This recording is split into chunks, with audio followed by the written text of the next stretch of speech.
San Juan, capítulo 12, versículo 27. Hoy nuestro hermano Jorge por la mañana compartió el mismo capítulo desde el versículo 20 al versículo 26. Le damos gracias al Señor porque Él es fiel para con nosotros. Y vamos a compartir ahora del 27 al 36. San Juan 12, del 27 al 36. Dice así: ahora está turbada mi alma. ¿Y qué diré? Padre, sálvame de esta hora. Mas para esto he llegado a esta hora. Padre, glorifica tu nombre. Entonces vino una voz del cielo: lo he glorificado y lo glorificaré otra vez.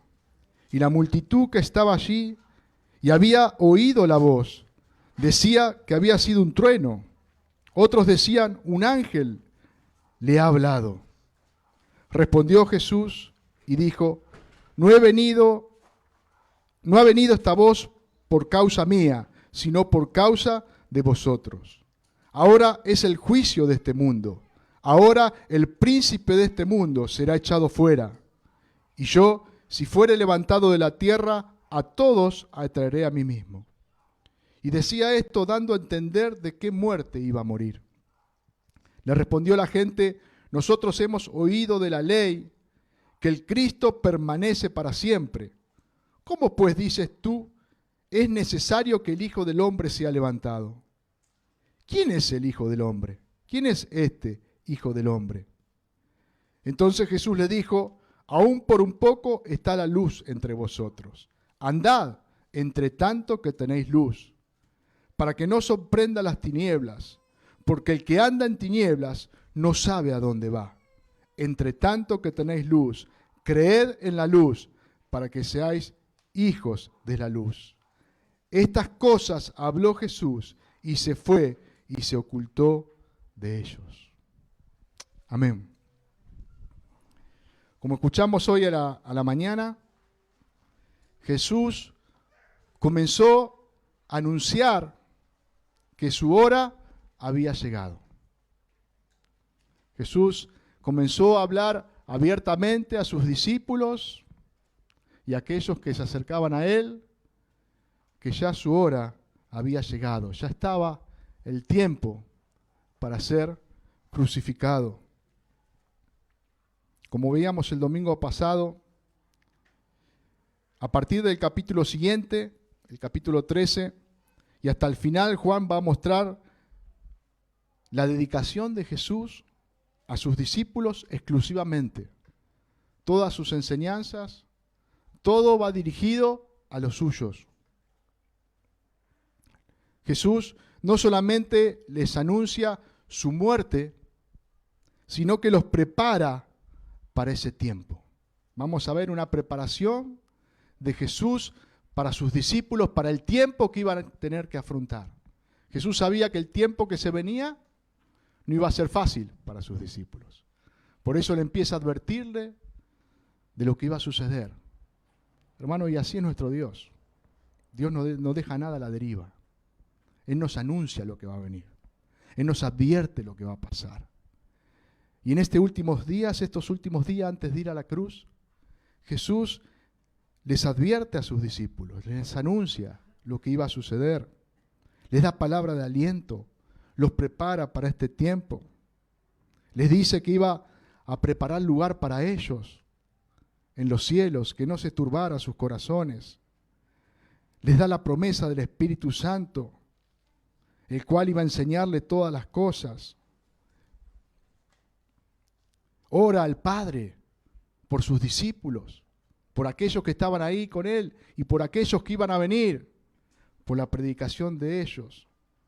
Vemos a un Jesús comprometido con lo que el Padre le había encomendado. Hasta el último día Él estaba comprometido en la obra. Y comienza este versículo 27 que hemos leído, diciendo, ahora está turbada mi alma. Ahora está turbada mi alma. Abre su corazón. Muestra lo que le estaba pasando. Vemos un Jesús que expone su sufrimiento. Y ese sufrimiento era un sufrimiento real. Alguno puede pensar, bueno, Jesús era Dios, entonces Él no sufría como podemos sufrir nosotros.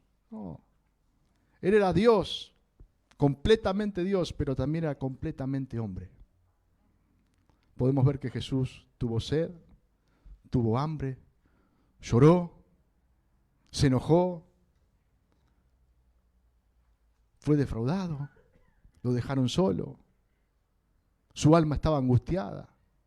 Y acá revela que su alma estaba turbada,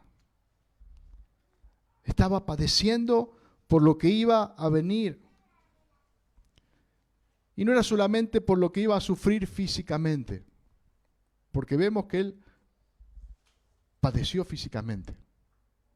Y Jesús sabía que iba a padecer. Sabía al pie de la letra todo lo que iba a suceder. Sabía que lo iban a azotar, que le iban a poner una corona de espinas sobre su cabeza, que le iban a atravesar sus manos y sus pies con clavos, que le iban a clavar una lanza en su costado. Él sabía acerca de todo este padecimiento físico. Él sabía que iba a pasar por todas estas circunstancias y seguramente que su alma podía estar inquieta. Pero lo que turbaba a su alma verdaderamente era que Él, siendo santo, sin pecado alguno, iba a cargar la deshonra del pecado sobre Él. Algo que nunca había experimentado. Siendo justo, siendo santo, iba a cargar con el pecado de todos nosotros. Iba a sufrir el castigo, la ira de Dios sobre Él. Consecuencia de estos pecados. Consecuencia de ir a esa cruz. Iba a sufrir la separación momentánea del Padre. Hermano, yo estoy seguro que Jesús estaba turbado por esto que iba a vivir. Más allá del dolor físico, más allá del sufrimiento físico que Él podía tener en esa cruz, su turbación era por lo que iba a ocurrir en Él. Por eso, estando clavado en esa cruz, se le escuchó decir, Elí, Elí, lama sabactani, Dios mío, ¿por qué me has desamparado? Hermanos, en esa cruz, Él no clamó por el dolor físico. En esa cruz no dijo, ¿por qué me clavaron estos clavos? ¿Por qué me atravesaron con esta lanza por el costado? ¿Por qué me pusieron estas coronas de espinas? Lo que Él sufrió en esa cruz fue el abandono de su Padre a causa de nuestro pecado. Dios mío, ¿por qué me has abandonado? Y muchas veces cuando nosotros pensamos en la cruz, nos centramos solamente en su sufrimiento físico, en lo que Él pasó, en esos clavos, en esa corona de espinas, en esa lanza. Nos centramos en su cuerpo y no nos centramos en aquello que produjo su mayor sufrimiento, su mayor dolor, que fue el abandono de su Padre. Sentirse desamparado. El Padre y en Él eran uno. Jamás había estado desamparado por el Padre. Pero a causa de nuestro pecado, Él sintió el desamparo.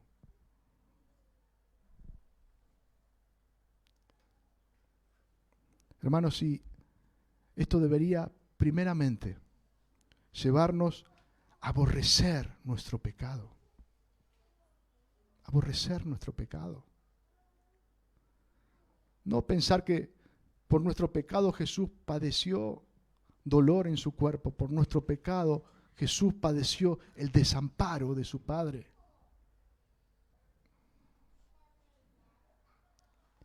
Eso debería llevarnos a mortificar cada día nuestro pecado, a clamar a Dios por aquel pecado que muchas veces nos tiene ahí. Hermanos, ¿cuántas veces clamamos a Dios por una enfermedad? Señor, líbrame de esta enfermedad. Señor, líbrame de esto que aqueja mi cuerpo todos los días. Ahora debemos preguntarnos cuántas veces clamamos para que Dios nos libre de ese pecado, que muchas veces nos es recurrente. ¿Tenemos dolor por ese pecado? ¿Sentimos el desamparo de nuestro Dios? Hermanos, cuando estamos en pecado, nuestra comunión con Dios se quiebra. Cuando estamos en pecado no tenemos una relación fluida con Él. Por eso rápidamente tenemos que ir a arrepentirnos, a humillarnos ante su presencia, para alcanzar su perdón, para alcanzar su gracia sobre nuestra vida. Pero muchas veces esa falta de comunión no nos afecta. Nos afecta un problema de salud, por eso le clamamos. Nos afecta un problema económico, por eso vamos a Él. Nos afecta un problema matrimonial, por eso le pedimos que nos ayude en nuestro matrimonio. Pero no nos afecta el pecado, que nos aleja de Él. No nos afecta el pecado, que nos hace perder nuestra comunión íntima con Él. Jesús dijo en esa cruz, en el momento de mayor sufrimiento físico: Dios mío, ¿por qué me has abandonado? El pecado le hizo abandonar esa comunión con el Padre. El alma de Jesús estaba turbada. Y se hace una pregunta que Él mismo se responde en el versículo 27 que hemos leído. Primero confiesa cómo estaba. Ahora está turbada mi alma. ¿Y qué diré? Padre, sálvame de esta hora. Mas para esto he llegado a esta hora. Algunos creen que Jesús por un instante pudo haber dudado de ir a la cruz, pensando en lo que iba a pasar, lo que le iba a venir. Por un instante se le cruzó por su cabeza no ir a la cruz, de ninguna manera. Jesús nunca dudó de ir a la cruz, nunca dudó de cumplir el propósito del Padre. Ni un momento tuvo dudas, hermano, ni un momento. Nunca pensó en rebelarse en contra de la voluntad de su Padre, sino en cumplir con lo que el Padre había determinado.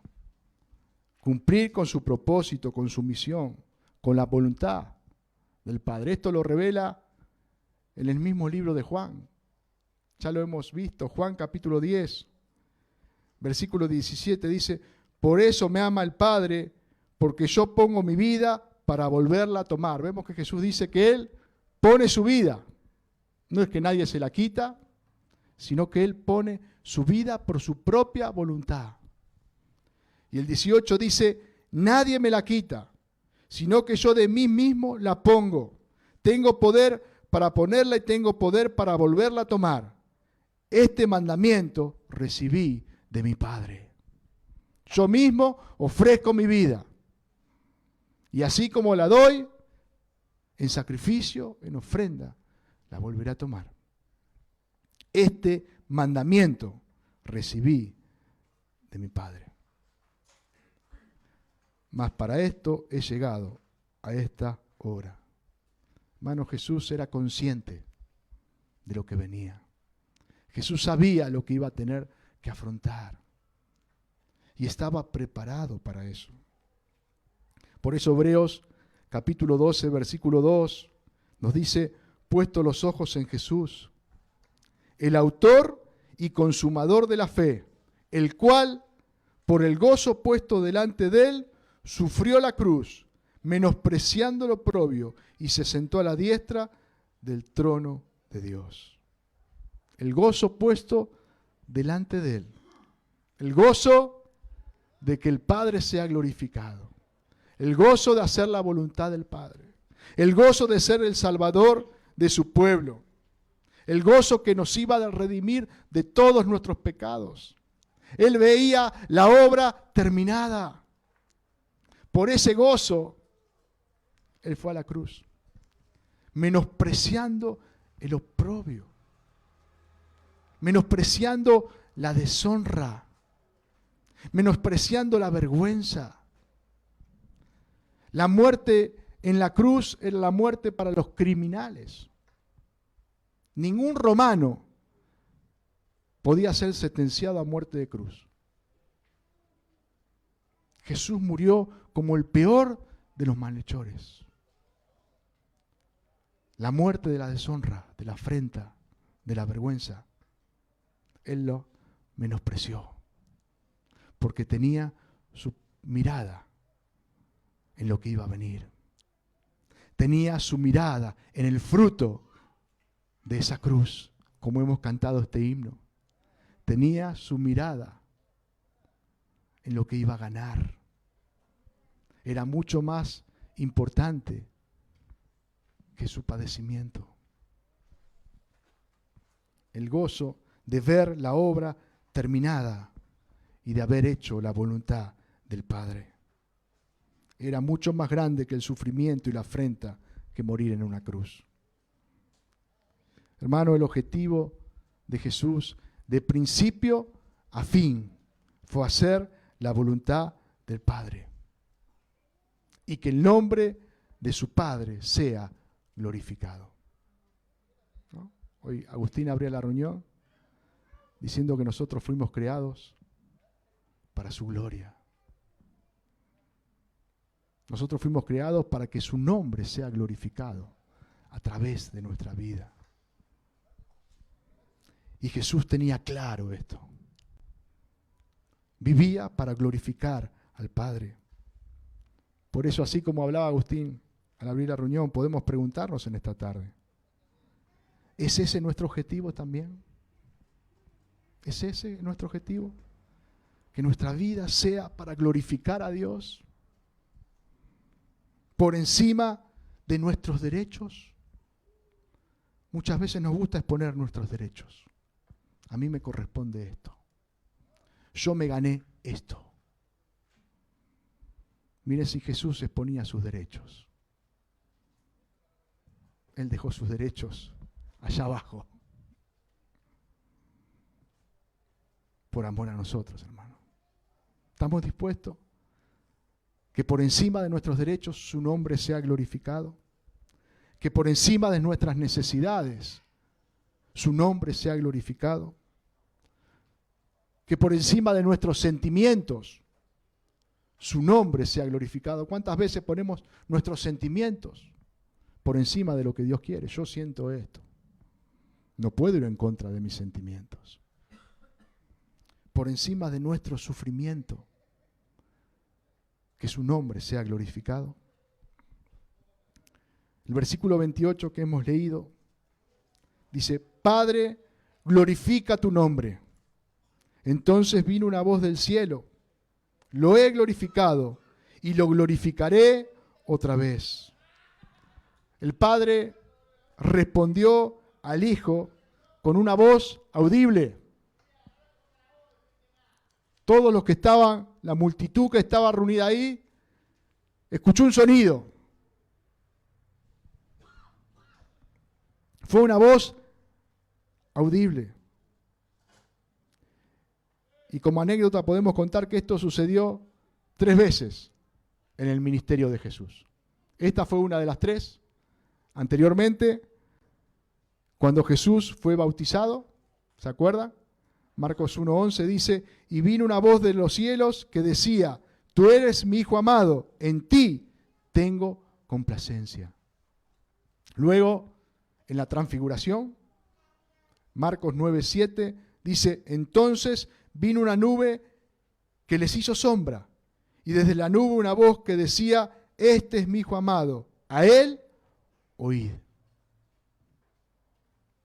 Vemos que a través de Cristo Dios era glorificado. Dios reconocía a su Hijo, el amado. Y acá, una vez más, habló de una forma audible, donde todos podían escuchar, hermanos. Todos escucharon esa voz. Todos. Dice el versículo 29, y la multitud que estaba allí y había oído la voz, todos escucharon la voz, decía que había sido un trueno. Otros decían, un ángel le ha hablado. Respondió Jesús y le dijo, no ha venido esta voz por causa mía, sino por causa de vosotros. Todos escucharon la voz que salió del cielo. Un grupo se lo atribuyó a un trueno. Quiere decir que lo único que escuchó, un estruendo, un sonido fuerte, pero no distinguió lo que se había dicho, un trueno. Otros escucharon como que un ángel se le dirigía a Jesús. Para uno fue un trueno, para otro fue un ángel. Pero lo que podemos ver claramente, que ninguno de los dos grupos escucharon la voz de Dios. Uno le pareció escuchar una cosa, a otro le pareció escuchar otra. Pero ninguno de toda la multitud que estaban ahí escuchó a Dios. Dios había hablado a esa multitud. Eso fue lo que Jesús dijo. Por causa de ustedes. Dios había hablado a la multitud. A una multitud que era incapaz de escuchar la voz de Dios por la dureza de sus corazones. Vemos como estos hombres y mujeres que había en ese lugar constantemente rechazaban a Jesús. Constantemente acechaban a Jesús. Constantemente lo ninguneaban, lo menospreciaban. Y una vez más, Dios con voz audible les habló para que vean que el que estaba ahí era su Hijo amado. Pero ¿qué pasó? No escucharon. La voz fue clara, pero ellos no pudieron escuchar por la dureza de su corazón. Hermano, el corazón endurecido rechaza la palabra de Dios. El corazón endurecido no recibe lo que Dios dice.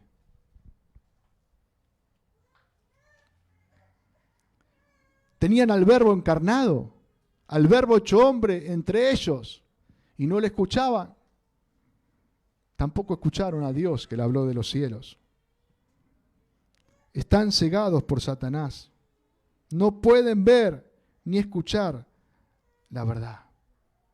Y hoy pasa a muchos.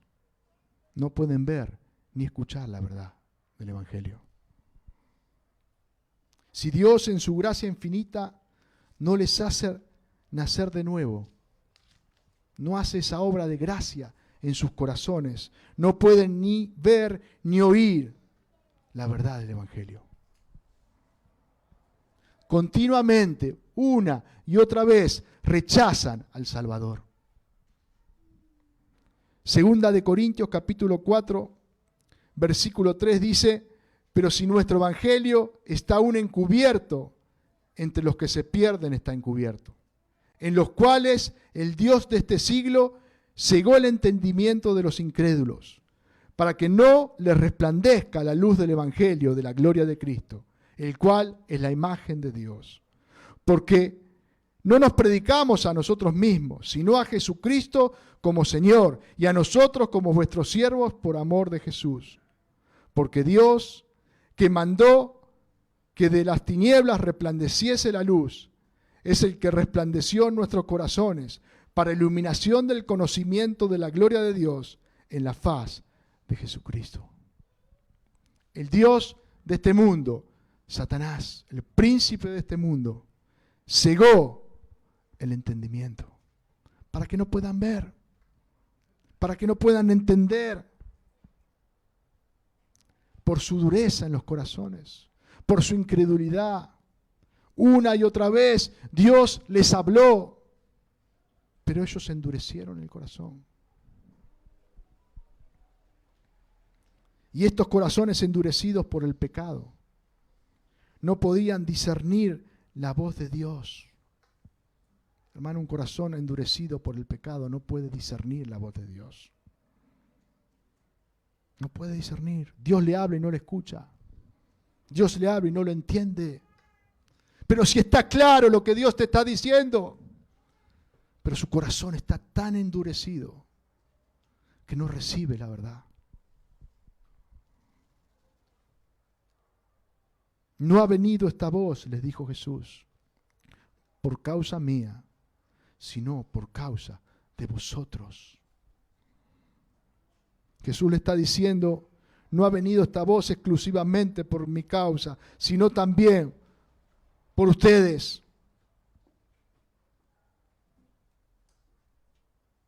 Dios habló inmediatamente. Nadie entendió lo que Dios dijo, pero Dios habló inmediatamente después que su Hijo le clamó a Él. En respuesta, mostrando que verdaderamente Jesús era el Hijo de Dios. El versículo 31 nos habla del juicio. Dice, ahora es el juicio de este mundo. Ahora el príncipe de este mundo será echado fuera. Y yo, si fuere levantado de la tierra, a todos atraeré a mí mismo. Y decía esto dando a entender de qué muerte iba a morir. Jesús está viendo su obra terminada y declara lo que va a suceder con Satanás y con todos aquellos que creen en él. Jesús fue claro desde un principio. Nunca hubo grises en la predicación de Jesús. Nunca hubo puntos intermedios.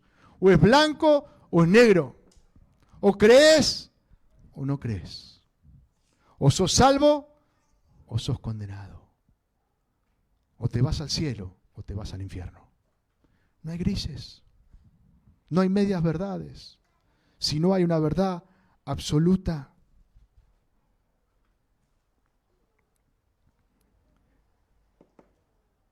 Este es el destino eterno para aquellos que no creen en Él. Para aquellos que rechazan al unigénito Hijo de Dios. Aquellos que rechazan a Jesús. Dice la palabra que ya han sido condenados. ¿No? San Juan 3:18 nos dice, el que en Él cree no es condenado. Pero el que no cree ya ha sido condenado, porque no ha creído en el nombre del unigénito Hijo de Dios. Hermano, la ira de Dios, como dice su palabra, está sobre el pecador. Está sobre el pecador. ¿Y de qué forma puede librarse el hombre de la ira de Dios? Creyendo en Jesucristo. Creyendo en Él. Aquel que cree en Jesús como su Señor y su Salvador no es condenado. ¿Por qué no es condenado? Porque Cristo ya pagó en la cruz del Calvario. Porque Él ocupó el lugar de aquel que creyó en Él. Dios no va a juzgar dos veces, no va a condenar dos veces. Cristo cargó con todos los pecados de aquellos que creen en Él. Pero aquel que no cree, dice, ya ha sido condenado. Como decía Esteban, al cantar el himno, lo que parecía la victoria del mundo sobre Cristo fue su sentencia de muerte. Y lo que parecía la derrota del Salvador fue la victoria. Fue la victoria. Los que rechazaban a Jesús, los que rechazan a Jesús, son condenados al infierno eterno. Hermanos, por eso debemos predicar el Evangelio a toda criatura. Porque solamente en Cristo hay salvación. No podemos entretener a las personas con otro mensaje. No podemos. Es urgente. Jesús mandó a sus discípulos antes de ascender a los cielos y les dijo: prediquen el Evangelio a toda criatura. El que creyere y fuere bautizado será salvo, y el que no creyere será condenado. No entretengan a las personas con otras cosas, prediquen la verdad. Prediquen el Evangelio, porque es de vida o muerte. La muerte de Cristo sentenció a los que no creen en Él y a su rey, a su príncipe, Satanás, el cual fue derrotado en la cruz del Calvario por Jesucristo. Hebreos 2:14 dice: así que por cuanto los hijos participaron de carne y sangre, Él también participó de lo mismo, para destruir por medio de la muerte al que tenía el imperio de la muerte. Esto es el diablo. En esa cruz maldita, en ese madero, Jesús derrotó al diablo. Jesús le aplastó su cabeza. Jesús venció al pecado, venció a la muerte, venció a Satanás. El diablo fue vencido en la cruz.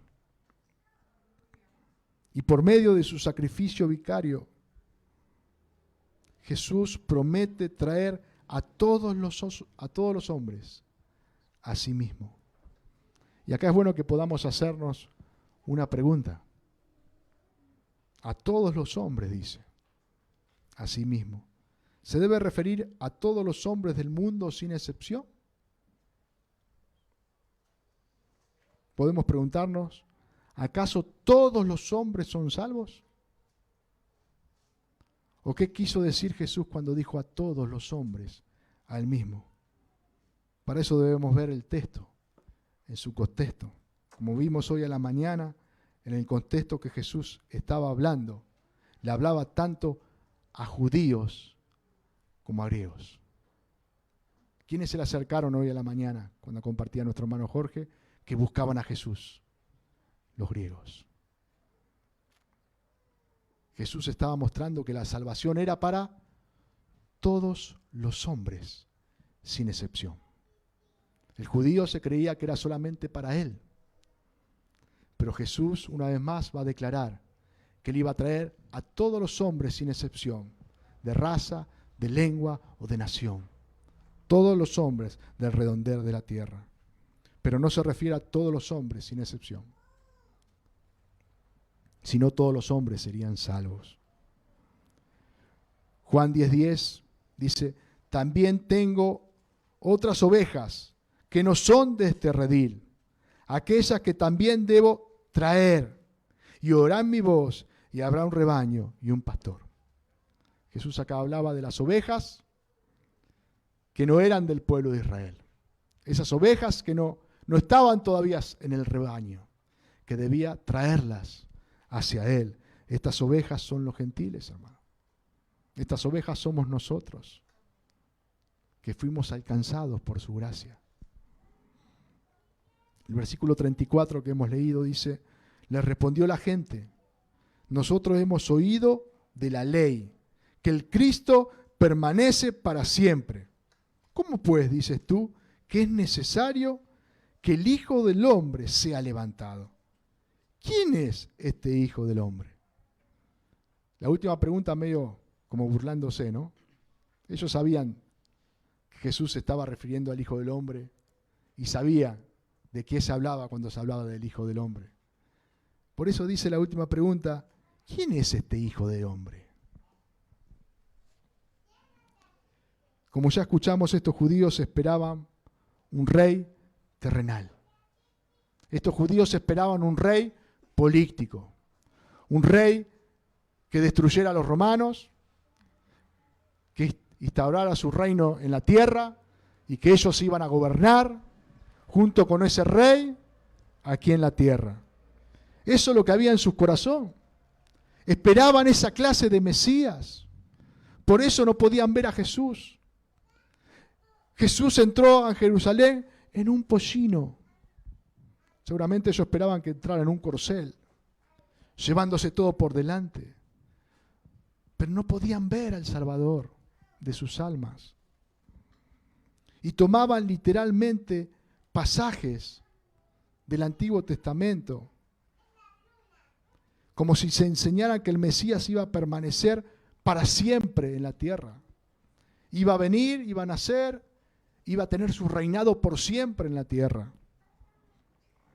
Examinaban estos pasajes a la luz de lo que ellos querían ver. Y sabe que muchas veces pasa esto. Uno examina los pasajes de la Biblia a la luz de lo que uno quiere ver, de lo que uno espera. Y muchas veces totalmente opuesto a lo que Dios dice, a lo que Dios nos enseña. Estos judíos querían este tipo de Mesías, este tipo de Salvador. Y miraban estos pasajes con esos ojos y no podían ver todo lo demás que el Antiguo Testamento le hablaba acerca del Mesías. Vamos a leer algún pasaje a los cuales ellos se aferraban. Ezequiel 27:35.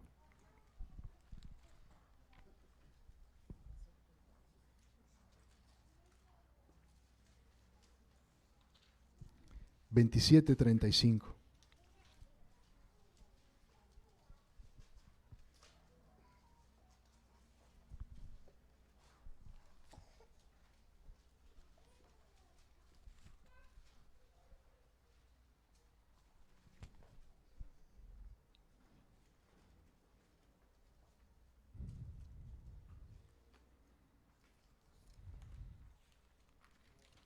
No, no es ese. 37:25. Ahora sí. Me había equivocado de número.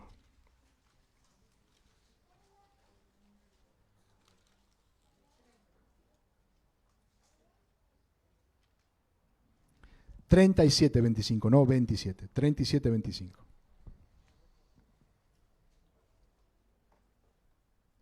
Dice: habitarán en la tierra que di a mi siervo Jacob, en la cual habitaron vuestros padres. En ella habitarán ellos, sus hijos y los hijos de sus hijos para siempre. Mi siervo David será príncipe de ellos para siempre. Los judíos tomaban literalmente este pasaje. Iban a habitar para siempre. Aquel libertador que iba a ser levantado iba a habitar la tierra para siempre. Un pasaje que leyó nuestro hermano Jorge hoy en la mañana. Daniel. Daniel capítulo 7, versículo 13.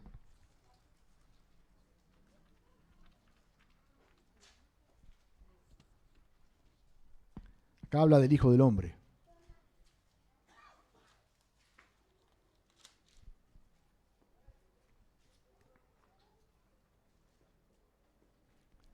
Dice: miraba yo en la visión de la noche, y he aquí con las nubes del cielo venía uno como un hijo de hombre, que vino hasta el anciano de días, y le hicieron acercarse delante de él. Y le fue dado dominio, gloria y reino, para que todos los pueblos, naciones y lenguas le sirvieran. Su dominio es dominio eterno, que nunca pasará, y su reino uno que no será destruido. Se tomaban literalmente.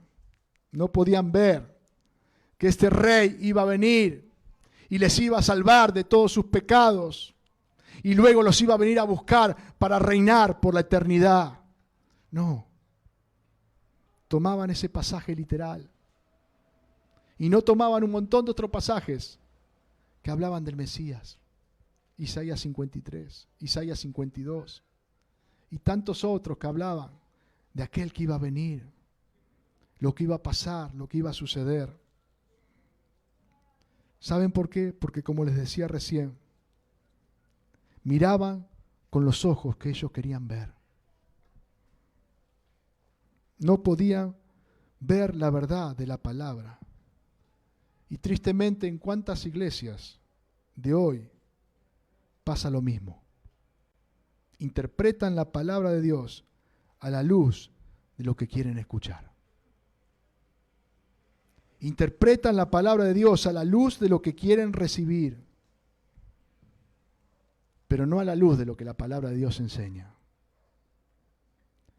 Interpretan la palabra de Dios conforme a sus sentimientos, conforme a sus emociones, conforme a lo que están viviendo. Quieren adaptar la palabra de Dios a la cultura. Quieren adaptar la palabra de Dios a su pecado. Pero su palabra no cambia. Su palabra es siempre la misma. Su palabra nos revela la verdad. Estos corazones duros no podían ver al Mesías. Y tristemente, por causa de esto, muchas veces hay tantas herejías. Tantas herejías. En lugar de someternos y ser corregidos por su palabra, queremos someter la palabra a lo que nosotros queremos. Y esto es imposible. Es imposible. Isaías 66:2 dice: miraré a aquel que es pobre y humilde de espíritu y que tiembla a mi palabra. Miraré a aquel que es pobre y humilde de espíritu, que se humilla ante mí, que reconoce la necesidad que tiene de mí y tiembla ante mi voz. Hermanos, Dios nos llama a que seamos humildes y que continuamente estemos dispuestos a someternos a su palabra, que dejemos que su palabra nos corrija, que su palabra nos guíe, que su palabra continuamente nos lleve a toda verdad. El versículo 35 y 36, los últimos dos versículos, dice: entonces Jesús le dijo: aún por un poco, esta luz, un poco está la luz entre vosotros. Andad entre tanto que tenéis luz, para que no os sorprenda las tinieblas, porque el que anda en tinieblas no sabe a dónde va.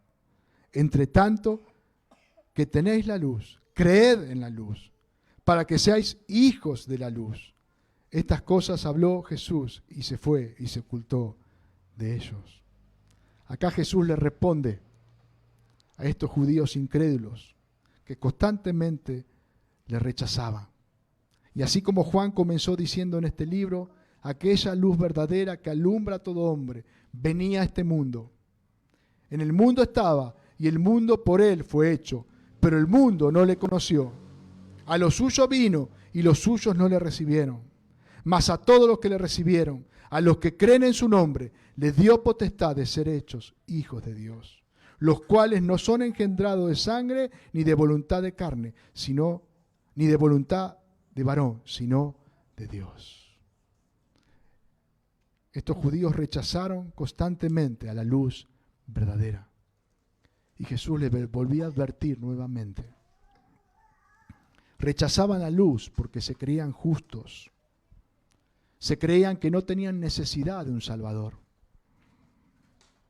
No se daban cuenta que estaban totalmente perdidos.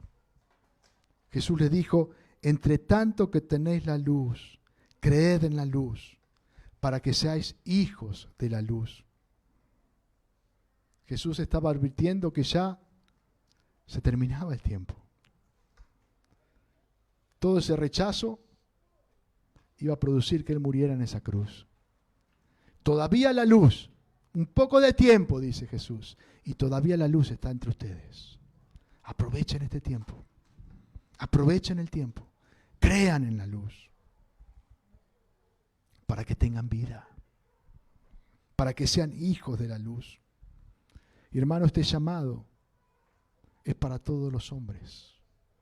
Este llamado es para todos los hombres. Aprovechen el tiempo mientras está la luz. Veíamos el domingo pasado que María aprovechó el tiempo. Ungió los pies de Jesús con ese perfume y los enjugó con sus cabellos. En ese día, no dejó pasar ese día, porque nunca más iba a tener esa oportunidad. Isaías 56:6 nos dice: buscad a Jehová mientras pueda ser hallado. Llamadle en tanto que está cercano. Este es el tiempo donde Dios llama a los hombres al arrepentimiento. Este es el tiempo donde Dios llama a los hombres a que crean en Él, que se arrepientan de sus pecados y que le reconozcan como su Salvador, como el Hijo de Dios. Este es el tiempo donde su gracia alcanza los corazones y su perdón está disponible para todo aquel que acude a Él. El final del versículo 36 es terrible. Jesús sabía que faltaba unos días todavía, entonces se fue de ese lugar. Pero fíjense lo que dijo. Estas cosas habló Jesús, dice Juan, y se fue y se ocultó de ellos. Habló, se fue y se ocultó. Un día no habrá más tiempo para el arrepentimiento. Dios es un Dios de oportunidades, sí. Dios es un Dios de gracia, es un Dios de gracia. Es un Dios de perdón, es un Dios de perdón. Dice su palabra que Él se deleita en perdonar. Pero ¿sabe qué? Un día no habrá más tiempo. Un día el juicio de Dios caerá. Y todo aquel que no se humilló ante Él, todo aquel que no creyó en Jesucristo, la ira de Dios caerá sobre él. El juicio de Dios caerá sobre él y ya no habrá salvación. Mateo 24:37, leemos este pasaje y estamos terminando.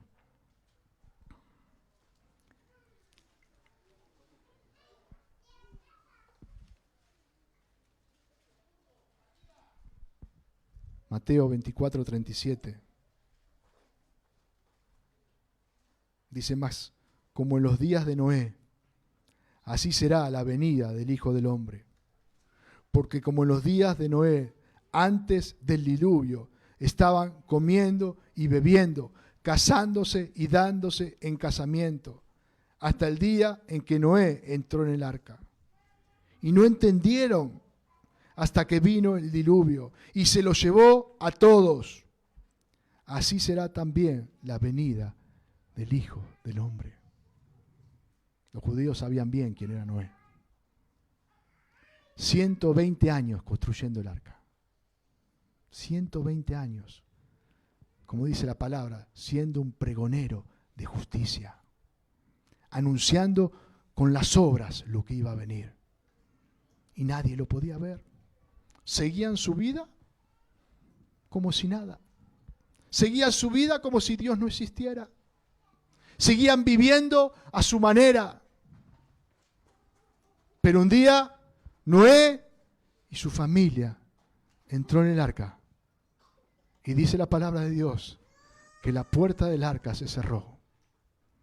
Y fíjense qué trágico. Hasta ahí nadie se dio cuenta de lo que estaba pasando. Ya no había más salvación, pero nadie se dio cuenta. ¿Hasta qué? Hasta que vino el diluvio y se los llevó a todos. Así va a ser la venida del Hijo del Hombre. El día que Cristo vuelva, ya no habrá más tiempo para arrepentimiento.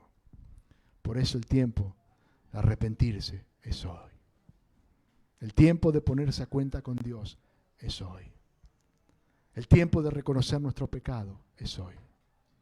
El tiempo de reconocer a Jesús como el Salvador es hoy.